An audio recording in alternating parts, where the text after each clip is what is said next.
2 days after President Trump announced he was terminating all talks with Canada over its digital services tax, Ottawa last night dropped it in a bid to restart negotiations.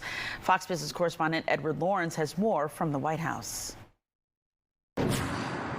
We'll continue to conduct these complex negotiations in the best interests of Canadians. A new threat from President Trump is having a big impact on Canada's tax policy. On Friday, President Trump announced that he was terminating all talks with Canada after the country imposed a digital service tax on U.S. tech companies. Every country on the planet needs to have good trade relationships with the United States, and it was a mistake for Canada to vow to implement that tax. That would have hurt our tech companies here in the United States. But just 2 days later, Canada's Prime Minister dropped that tax, hoping to restart negotiations. And now the White House says both sides are back at the bargaining table. One of the things that the president asked for was that they would take the DST tax off. It's something that they've studied, now they've agreed to, and for sure that means that we can get back to the negotiation. It comes as President Trump tells Fox Business he doesn't think he'll need to extend a deadline for world leaders to make a new trade deal because, he says, he plans to simply send letters to his counterparts dictating the terms of tariffs if those countries want to trade with the U.S.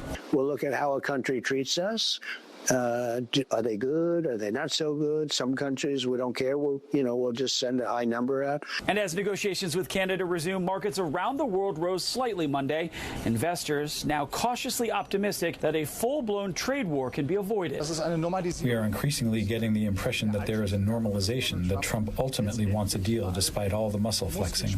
President Trump says the deadline to make new trade deals is July 9th. At the White House, Edward Lawrence, Fox Business. You can listen to Fox 5 Live on the Fox 5 Radio 1 network.